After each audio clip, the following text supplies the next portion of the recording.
जंतर मंतर या ठिकाणी सुरू असलेल्या कॉक्रोच जनता पार्टीच्या आंदोलनाला आता 24 तास पूर्ण होत आहेत. असं असताना दुसऱ्या दिवशी मात्र आंदोलनाला परवानगी मिळालेली नाही. अभिजित दिपके आहेत माझ्यासोबत बोलण्यासाठी. दिपकेजी, दुसरा दिवस आहे सलग, आज परवानगी नाकारली पोलिसांनी. संवैधानिक अधिकार आहे आमचा शांतीपूर्ण प्रदर्शन करण्याचा. परवानगी का नाकारताय मला याचा काही अर्थ कळत नाही, म्हणजे याचं कारण कळत नाही.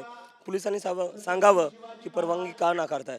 आम्ही तर काही चुकीचं बोलत नाही, आम्ही तर काही चुकीच्या मागण्या करत नाही आहे. ज्या स्टुडंट्सने आत्महत्या केलेल्या आता 3 तासाआधी अजून एका स्टुडंटने आत्महत्या केलेली आहे, त्याच्यासाठी आम्ही न्याय मागतोय आणि धर्मेंद्र प्रधान यांनी राजीनामा दिला पाहिजे अशी आमची मागणी आहे. काल रात्री तुम्ही रात्रभर याच ठिकाणी मुक्काम केलेला. स्टेजवर झोपलो मी, बाकी लोकांसोबत आम्ही रस्त्यावर जेवलो, रस्त्यावर बसून जेवलो आणि स्टेजवर झोपलो.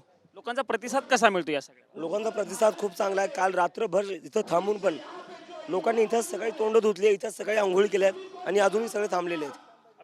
काल लोकांचा जो प्रतिसाद होता, काल जास्त लोक बघायला मिळत होते, पण आता लोक कमी आहेत. म्हणजे पोलीस लोकांना येऊ देत नाहीत म्हणून लोक कमी आहेत की लोकच आज पोहोचली? काल पोलिसांनी भरपूर लोकांना काढून दिलं आणि आताही सकाळी पोलीस लोकांना येऊ देत नव्हती.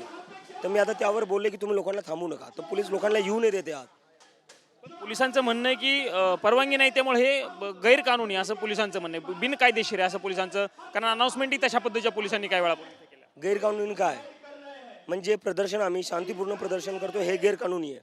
आणि जे मंत्री 15 स्टुडंट्सच्या आत्महत्यानंतरही खुर्चीवर बसतायत ते काय कानूनी आहे? मग ते चांगलं आहे आणि आम्ही जे करतो ते वाईट आहे.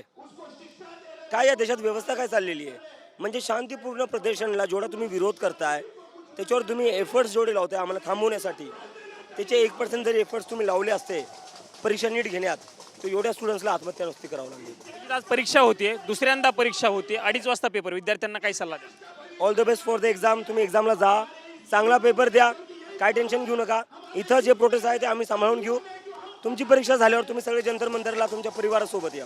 पण आता काही तास अगोदर हैदराबादमध्ये एका विद्यार्थ्यांनी आत्महत्या केली. म्हणजे खरं ते दुःखद आहे. काल 13 विद्यार्थ्यांना तुम्ही श्रद्धांजली वाहिली. आकडा वाढतच चाललाय. पेपर काही तासांवरती पण आत्महत्या. तेच म्हणतो, जसं जसं आपण परीक्षेच्या जवळ चाललोय तशा स्टुडंट्सच्या आत्महत्या अजूनही वाढत चालल्या आहेत. आणि त्याच्यावर सरकारचं ॲक्शन काय?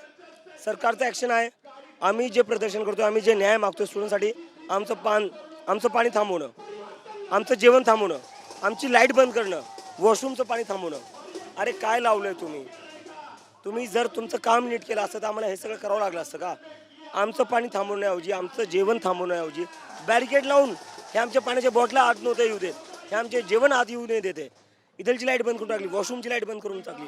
आतंकवाद्यासारखं ट्रीट करताय आम्हाला. कशासाठी? कारण की धर्मेंद्र प्रधानचा राजीनामा मागतो यासाठी. आता पुढची दिशा काय असणार? कारण काल तुम्ही अनाऊन्स केलेलं जोपर्यंत राजीनामा होत नाही तोपर्यंत इथून उठणार नाही. तुमची भूमिका काल तुम्ही संध्याकाळी 4:30 वाजता अनाउन्समेंट केली, तीच भूमिका कायम आहे? किती दिवस बसण्याची तयारी आहे? आजही तीच भूमिका आहे.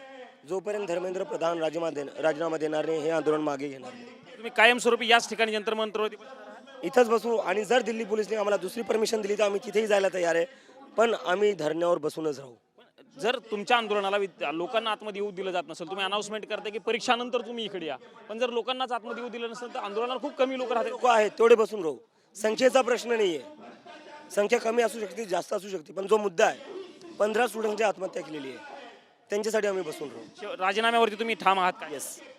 धन्यवाद आमच्याशी बातचीत केल्याबद्दल. हे अभिजित दिपके कॉक्रोच जनता पार्टीचे आहेत आणि त्यांनी स्पष्ट केलेलं आहे जोपर्यंत धर्मेंद्र प्रधान राजीनामा देत नाहीत तोपर्यंत आमचं आंदोलन जे आहे ते सुरूच राहील, अशा पद्धतीची स्पष्ट भूमिका TV9 मराठीशी बोलताना अभिजित दिपके यांनी मांडल्याचं आपल्याला बघायला मिळालेलं आहे. कॅमेरामन विनोद कुमार समी, प्रमोद जगताप, TV9 मराठी, नवी दिल्ली.